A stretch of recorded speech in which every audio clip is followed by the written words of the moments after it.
My name's Mary, crack and heroin.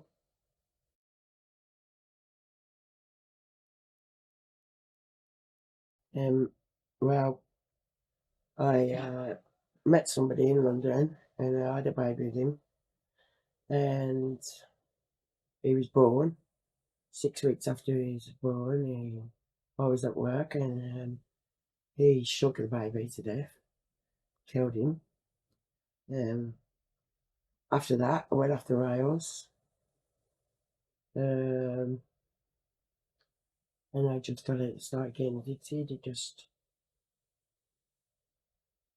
That's what happened. And in the end, I smoking that because just sort of like forget about that. But what happened was when it all started, I just went out and got it, and then started liking it, and just got in with the wrong people after that, and it just got worse than that. It got worse because I ended up selling myself, and the first, I don't know what to say. The first time when the first time I did it, I was smoking brain, and then to get the money to get the brain, I started selling stuff out of my house. And then it got to the point where I couldn't sell anything no more, so I had to think of another idea. So I started going on the streets. And the first place I went was the Hagley Road. Started it. I was only smoking brain at the time, and then after a couple of months, you started getting all the crack dealers coming along and you smoke crack. And they used to tell them to F off. Next thing you know, with the working girl, she said, "I'll come with me, I'm going to go and smoke." So, alright. Went with her, had my first taste of crack, and that was it. It. So then I was addicted to two. Started getting, I could, because I'd never touched that before, and so I got given it like a twat. That's what happened.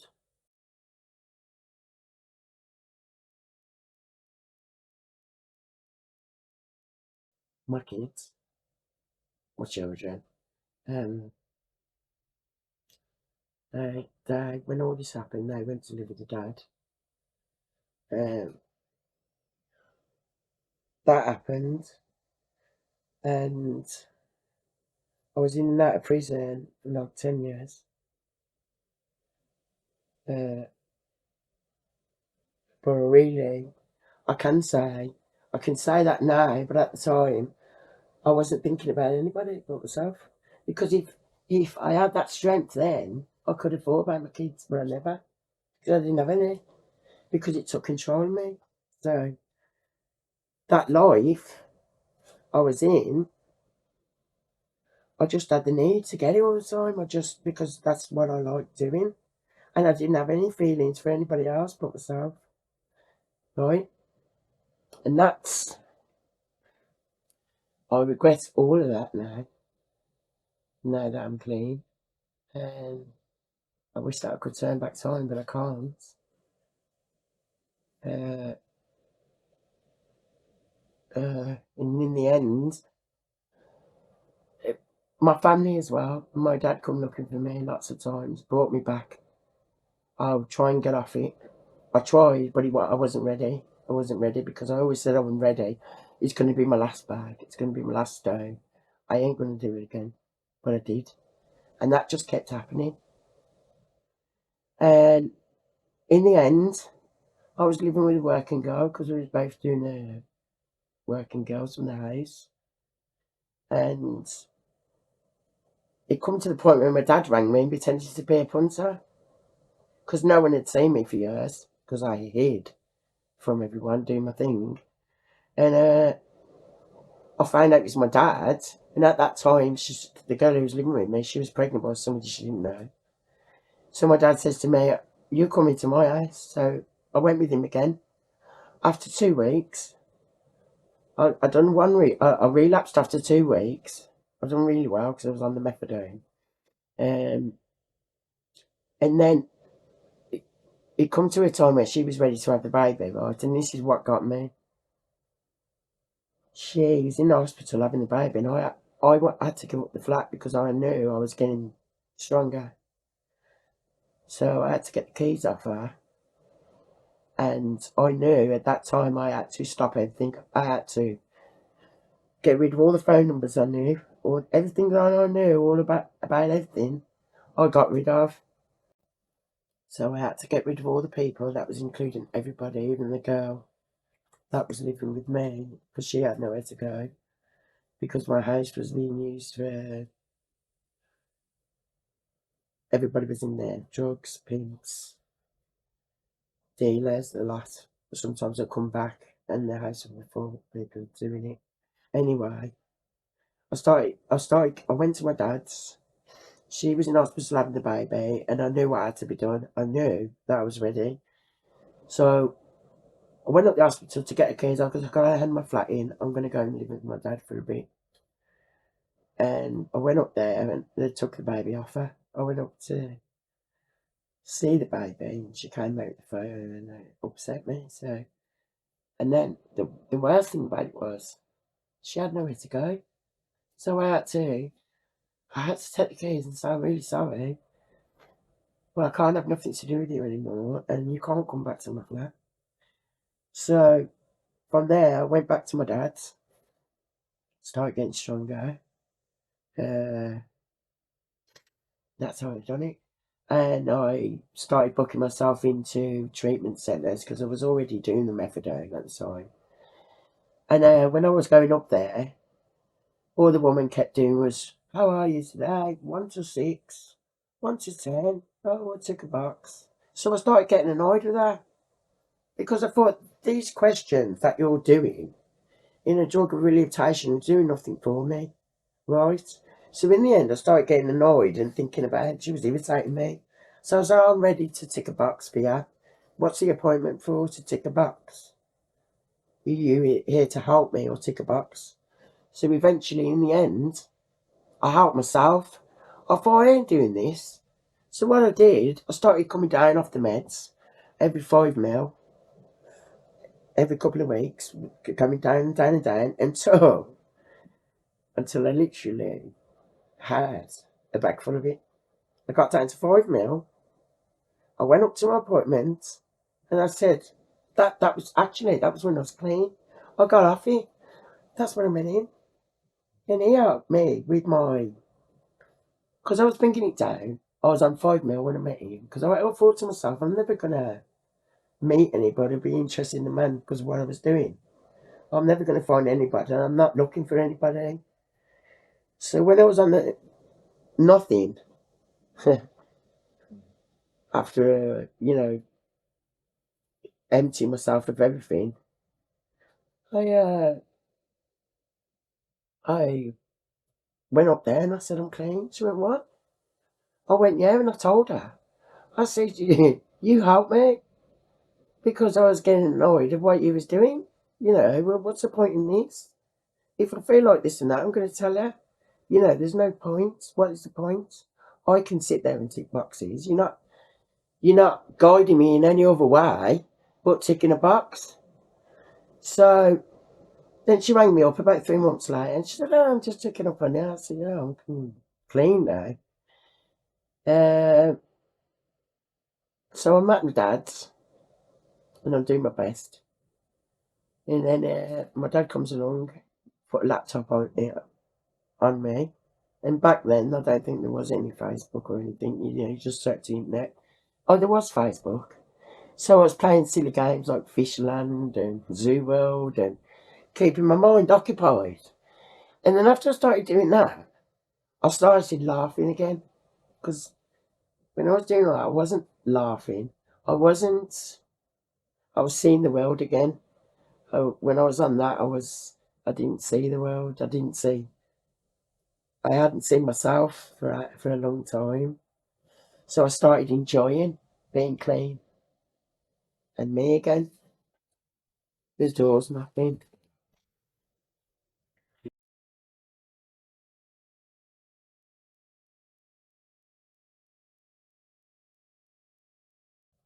But since I got clean, when I was in that prison, I was sending my kids letters. When I got out, I got to see my one son. I haven't seen my other. He calls me Mary. Started seeing my sister and all the family again, because all they ever known with me was Druggy Mary. Um, uh, it's got a lot better. Now I've got my grandkids. Right, I've seen my grandkids growing up, and I know I've missed a lot out on my other kids. And life's a lot better now than what it was, because the way I was living not caring about what's next, um, not caring about anybody, hiding from my family. But like I said, the relationship with my family now is brilliant, absolutely brilliant. And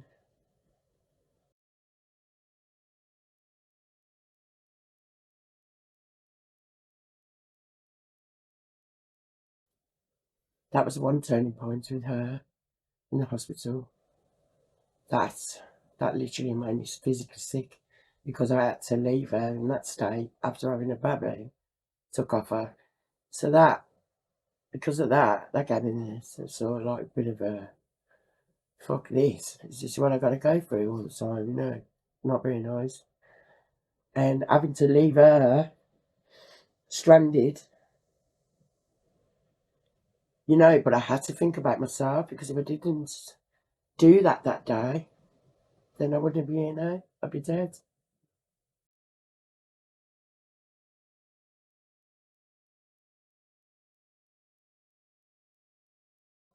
Well, my physical health at the time wasn't very good, because I was smoking lines and What was it like smoking before? crack. Before, my health, Yeah, I was before. good. I was good. When I was doing the crack and the heroin, I started being in hospital a lot, catching pneumonia because I was smoking too much crack and I couldn't breathe. I was spending a lot of time in and out of hospital, a lot of time in prison, in and out, for soliciting myself on the streets. So I went to prison quite a lot for that, for antisocial behaviour order, which was put on me to not walk the street. So I ended up in and out of prison for that. Yeah. And then after losing my baby and all that, I didn't really give a shit. Right? I didn't give a shit about anything. Like I said, I didn't. That's what it had done to me.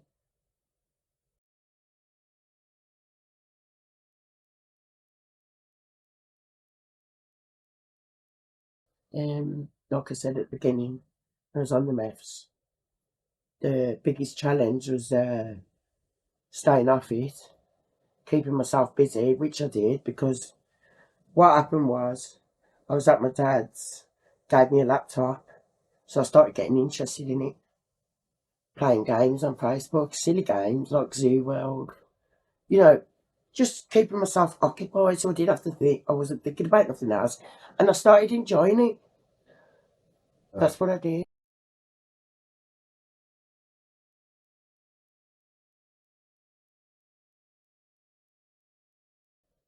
Very, very well. I had support of my dad.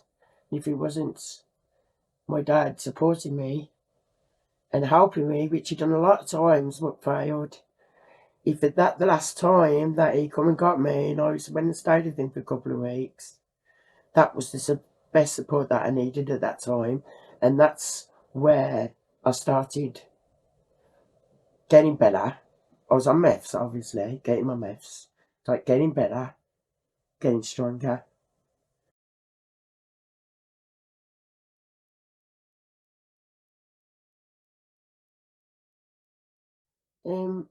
I've got my grandkids. I don't I don't think about that anymore. It's not my life anymore. It's having the strength to stay away. It's hard to stay away. I mean, it's been a long time now. I've been clean a long time. But it's having the strength to stay away, and you can stay away. if you put your mind in, if you've got people around that you love you and that can bear with you, and it didn't take long for me to start getting better. After a couple of weeks, 2-3 weeks, like I said, I started laughing again. Before it was all serious and I've got to go and get a hit off the drug dealer. I've got to get the excitement of ringing them up. Yeah, I want this, I want that. Everything I erased from around me, everything, phone numbers, edited the lot. That's what I had to do.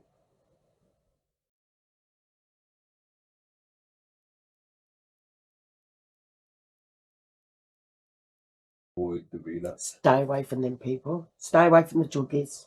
Stay away from the people who are in it. And straight away you can notice.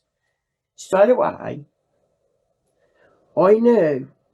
I told you I collected methadone because I was coming off it. So I bagged it all up so I could look at it every day and think, I'm doing it. And I was thinking to myself when I nearly finished it, should I sell all this methadone? And I thought, well, if I do, I'm going to get connected to somebody who's on it. So you know what I did? Threw down the sink one by one. And I ain't going to talk to anybody who's doing it. I'm not going to surround myself. I just stayed away. And that's what I done. I stayed away and didn't put myself out there in the way. You know, it was easy for me to it was easy for me to go and find it if I wanted to. But I stopped myself.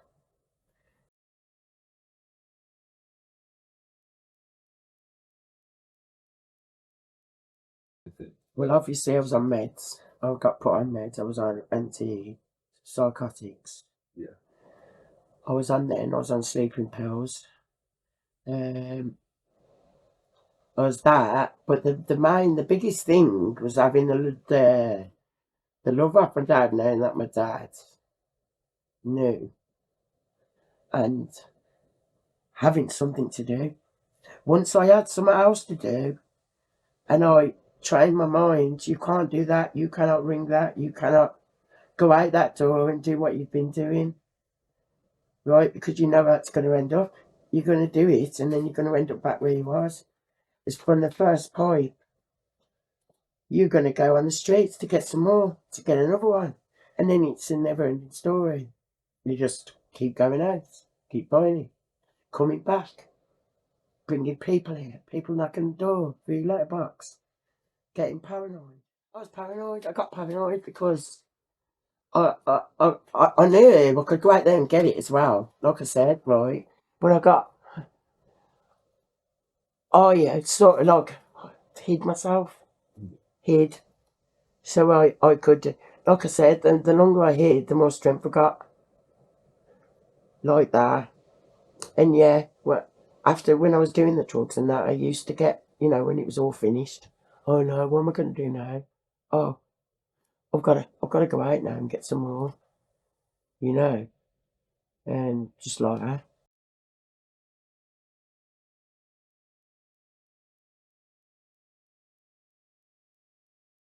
Nah, I feel a whole lot better. I feel like a different person. I feel like I found myself. Because before, even though I'd been in and out, and I'd gotten clean because I was in and out, every time I got out, straight back on it. But now, I know I'm different. Yeah. I don't know what to say. Uh, uh, Next question. Go on then.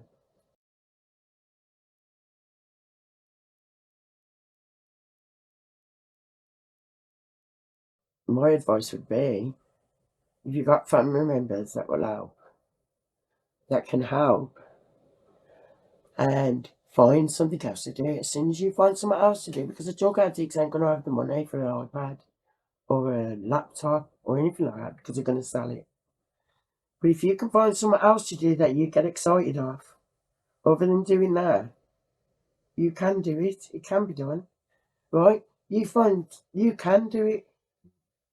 I obviously medicated myself up in the process of the first couple of months or whatever, but without the support of somebody being there for you, knowing everything, if there wasn't that there, I wouldn't have done it.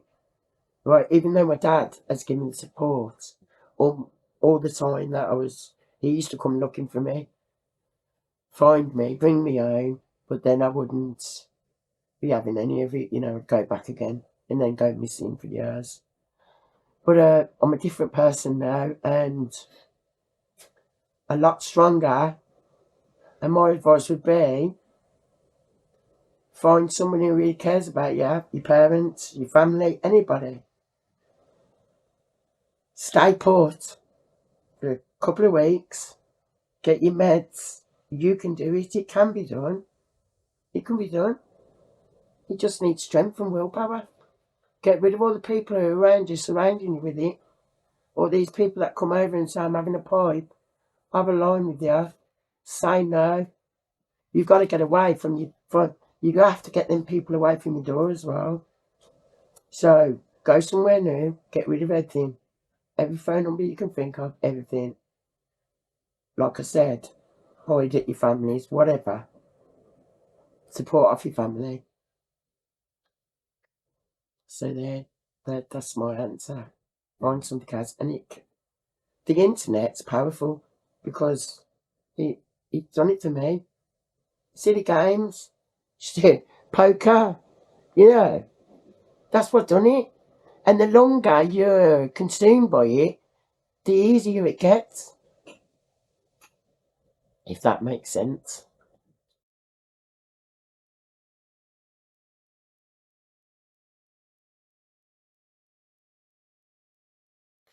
Well, Before and after. not before I sort of like, had money. I could look after myself. I had stuff in my house. After, I had nothing in my house because I was selling everything right down to the curtains, the sofa, everything, anything I could get rid of. I was knocking neighbours' doors. Oh, do you want to buy this for a tenner?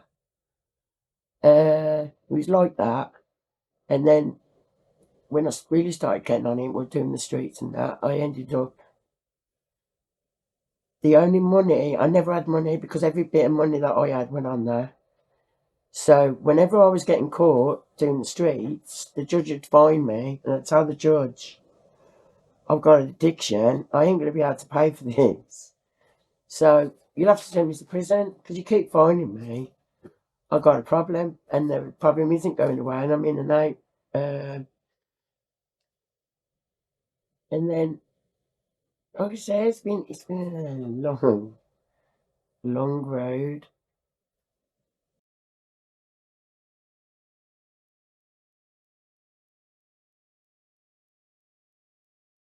I don't know. All I know is that the strength I got was built.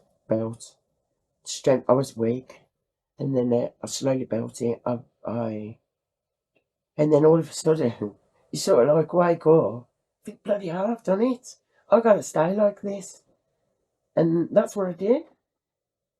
After 12 years.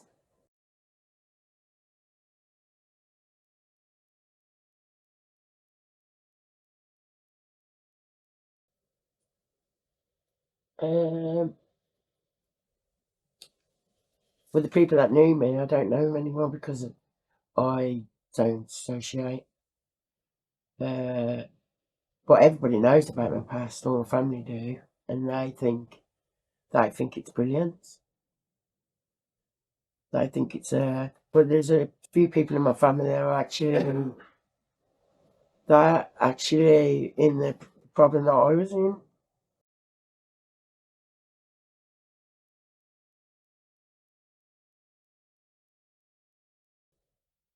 Uh,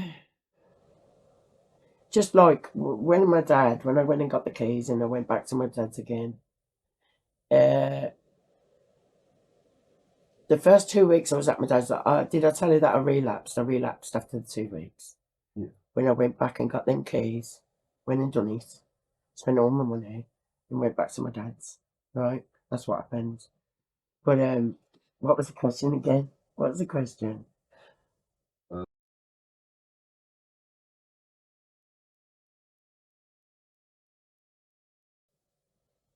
I suppose it was more my dad really. It was more my dad at first. But he started like running me around because I got my own flat after being at his house.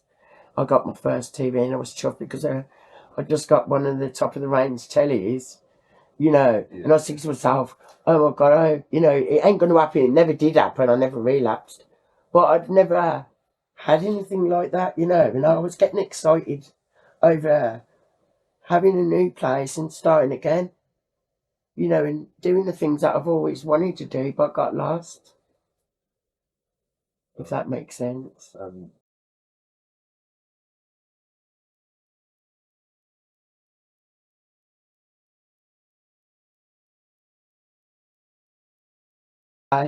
There is, when I used to be on the streets, I used to stay awake for hours.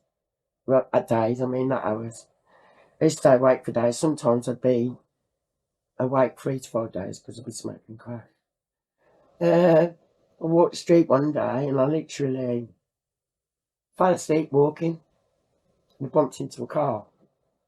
That's one crazy story, but here's another. 6 o'clock in the morning, I've smoked all the crack all night. I've been going and going for days. So I'm depressed now because I've got nothing to come down. So I'm walking through the park, and the sun started shining, right? And I think, oh God, I need some gear. How am I going to get it? Whose door can I knock and get some, feel better? And I looked bloody down at the old park. There's a rat. Right on the floor in front of me. It was like the heavens opened. And I looked down. And I thought, oh my God, somebody's here to save me. Right? And that happened that time. And it's like somebody was there. That's it. To me, it's like at the worst times of your life. You got nowhere to go. You got nowhere to live. You're doing that, and that's all you care about. That's your life. You enjoy it. You can't wait to get some more. But that morning, there was no one driving around, and there was no way of making money. And I was thinking, shit. And like I said, the skies opened up, and there it was at the whole park. How did I find it? That's true. I used to smoke crack with obviously a lot of people, and I was smoking. There's a lot of stories that I can tell you that are not very nice. Where you got dealers coming in with fucking big knives and to your throat, and you don't know that the person you're smoking with just done a big crack dealer off.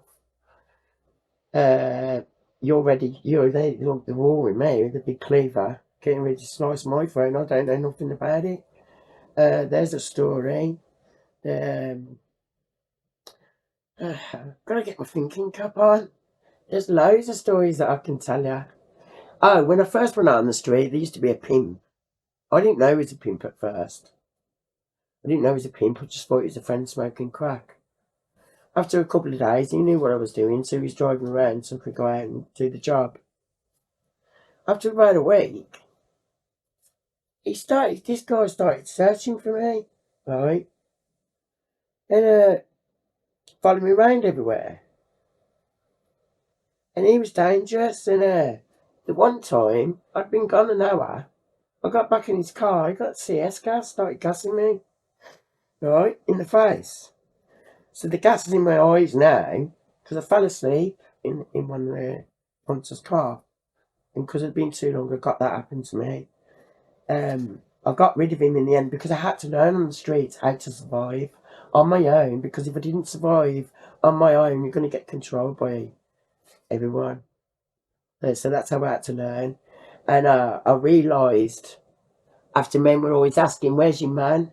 You always had to have a man, whether you had one or not, because that's how you look after yourself. Because if you don't have a man, you tell them, that's where you get into trouble. That's where you get. So anyway, this guy's done all this to me. I mean, I called the police on him and everything. The police done nothing. But eventually I got rid of him. What other stories can I tell you? Oh, The one time I come home to my house and I had all the street girls in there. Can you imagine? So half of them, I didn't even know they knew where I lived. Yeah, house full of drug dealers, pimps. Yeah, and this was it's crazy life. Your door knocking all day, punters, crack, everything. There was another a lot of the girls I never got on with, so I used to fight. We used to fight. They used to try and bully me, but I'd have a bully back. And there's a corner shop up somewhere where we used to be, and there was a little boy outside, and I was in the phone box getting me crack. There's another working girl I don't like, and she knows I've got some in my hands. She knows I'm ringing the dealer. She gets in the phone box, and then we're fighting in the phone box, pulling hairs. So I have to get rid of it, so I need that to get her out. There's a little boy watching. I was worried about the boy, even though she wasn't. But this was all going on outside a bloody shop. But the area was well known for it. You know, there used to be little gangs of kids. I had to fight with gangs and everything, mate. Right? Yeah, 15, 20 kids. The ones who just stand around the shop and call you a prostitute. But that little boy, he used to come to me every morning and say, "Why are you doing this?" Right? Because he was sort of like wondering what are these girls doing? Why are they always in the phone box and fighting? To get what I mean? This was one of these gang members. Well, I had to fight. I had about 15 of them down the alley on me. So I had to fight my way out of that. I don't know how I done it, but I did. Oh, here's another one. I was doing my street thing. It was about 2 o'clock in the morning. A guy comes riding on a bike. Obviously, he's asking to do that. So I took him up the side thing. Next thing you know, he's ready to kill me. Right? He bashed me in the face, ready to bash me again. If I didn't scream out loud, I'd be dead by now. He was ready to murder someone that night. Right, so there's another story, and here's another one. I've been robbed. I got in the car with a guy, he's put things down, he said I'm going to rob you now. Rob you, so I've had to have a fight with a few people in cars to get my stuff. But I learned, don't put your money down there. Put it here on an elastic band, your money, so they can't find you. So whatever predicament I got in, I had to learn. There's a lot of stories I can tell you. Life's not good. All I did was spent all my money, no food in the house, no electric. Sometimes we sit in the house smoking crack without a light, just a candle. Everybody come round smoking. I got back one day and the bloody table was nearly on fire because of candle. There was nothing in the house anyway to set on fire. So, here's another one. Sitting by the telly, doing it. And I'm right by the telly and I'm freezing. I'm in a block of flats. I've got nothing in the house. I'm on a cold tile floor with a quilt. So anyway, the telly's there. There's the fire. I've just done it. I'm sort of like passing out like that. I woke up. The fucking telly's on fire, isn't it? Right? So if I didn't catch the telly, I'd probably been dead. Right? So I whacked the telly. The bloody telly's still working after that. He was melting. Do you remember that one? Tommy? Mm-hmm. So there's a crazy story. Like I said, I used to have people shouting through my letterbox. And then when they'd come in and start smoking, they'd get para. So I'd have to deal with my paranoia and their paranoia, looking through the curtains, getting, just doing their thing with their eye, however they makes them. And then you've got to deal with people who won't leave. People like that. Then you've got to deal with the people who a couple of times dealers have given me stuff and I've said I'll sell it for them, but I never went in straight in the house and smoked it. And I've had them after me as well. So I've had to deal with a lot of stuff. I've had people on the streets. You get people out on the streets they're not pimps, they smoke crack. But they're out there to rob you so they can smoke it. So they know about the working girls. So while you're out there, you got to dodge the police, the people that are out to take your money because they want to smoke it. You're dodging a lot of stuff. So that's why in the end... So it's not a really nice quality of life. No. But that guy, the one who gassed me, he followed me around everywhere. I mean, everywhere. Everywhere. Did other people that you come across as well have like issues as well? They turn to the drugs because of something. They all had issues. You'd see them all in the crack houses. No, but would you say that a lot of the people had a traumatic life for those? Like you lost a child. Yeah. For you to turn to the drugs. Mm. Were there other people? Well, Antoinette's story, the one who I told you about, the girl, she had a kid in Jamaica, so she actually lived over there. She was over there doing the streets. She's the one that got pregnant. I didn't really know her story, but I used to let a lot of homeless people in my house as well. And I got to know a few stories about them. There used to be a little boy, and he was selling himself. In it, when I first met him, I didn't know. I thought he was just begging in town. But then it come to it, he's getting phone calls off men and meeting men. So that hurt me as well, because I says to him, you know, I know you're doing this. Why, you know what I'm doing. He knew that I was on the streets as well. But at the beginning, I didn't. But that's how he sent him, and his dad had just died, and he was only 18 or something like that. But